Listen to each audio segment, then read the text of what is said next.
हापुड़ में UP board की परीक्षा को नकलविहीन बनाने के लिए प्रशासन ने अपनी तैयारी पूरी कर ली है। करीब 40 परीक्षा केंद्र बनाए गए हैं। इसके साथ ही 3 जोन और 11 सेक्टर में हापुड़ को बांटा गया है। यूपी बोर्ड की परीक्षा के पहले दिन प्रवेश पत्र खोने पर छात्रों का पेपर नहीं छूटेगा। ऐसे छात्रों को अंडरटेकिंग के आधार पर एक पेपर बिना प्रवेश पत्र दिलाया जाएगा। हालांकि उसके पास आधार कार्ड या अन्य एक आईडी होनी चाहिए। दूसरा पेपर छात्र तभी दे सकेगा जब वह स्कूल से डुप्लीकेट प्रवेश पत्र लेकर आएगा। जिले में बोर्ड की परीक्षाओं के लिए 40 केंद्र बनाए गए हैं। 18 फरवरी से परीक्षाएं शुरू होंगी। इन्हें लेकर जिले में सभी तैयारियां पूरी कर ली गई हैं। बोर्ड की ओर से इस बार नया बदलाव किया गया है। इसका छात्रों का बड़ा लाभ मिलेगा। दरअसल पिछले वर्षों में परीक्षा के दौरान यदि किसी छात्र का प्रवेश पत्र खो जाता था तब वह परीक्षा में नहीं बैठ पाता था। अब ऐसा नहीं होगा। बोर्ड से निर्देश मिले हैं कि केंद्र पर आने वाले ऐसे छात्रों को अंडरटेकिंग आधार पर परीक्षा दिलाई जाए, उन्हें वापस न भेजा जाए। वही परीक्षा तो बोर्ड परीक्षा को लेकर के क्या किया जाए?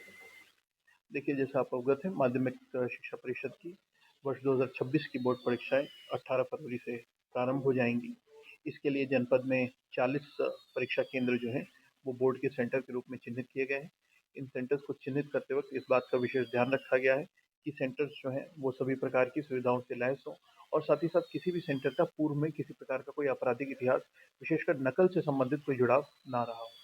इसके अलावा परीक्षा को सुरक्षित और पारदर्शी तरीके से संपन्न कराने के लिए सेक्टर मजिस्ट्रेट्स, जोनल मजिस्ट्रेट्स की भी तैनाती की गई है। हमने अपने पूरे जनपद को 3 जोन्स और 11 सेक्टर्स में बांटा है। हमारे प्रत्येक परीक्षा केंद्र पे भी एक केंद्र व्यवस्थापक और एक बाह्य केंद्र व्यवस्थापक की तैनाती की जाएगी।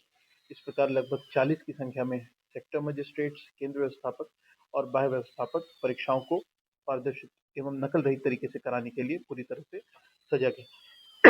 इनकी प्रशिक्षण की भी एक राउंड का कार्यक्रम हो चुका है। आज दोबारा इनका प्रशिक्षण कार्यक्रम प्रस्तावित है और शासन की तरफ से माननीय मुख्यमंत्री जी का स्पष्ट निर्देश है कि जिस भी केंद्र पे नकल या इस प्रकार की कोई भी आपराधिक गतिविधि करने का प्रयास भी किया जाता है, वहाँ पे सर्वप्रथम जो कॉलेज का प्रबंधन है, जो कॉलेज की ओनरशिप है, उसके खिलाफ सख्त से सख्त कार्रवाई की जाएगी, ताकि ये बात सब में स्पष्ट हो कि बोर्ड परीक्षा एकदम नकल विहीन और साफ सुथरे तरीके से जनपद में आयोजित कराई जाएगी।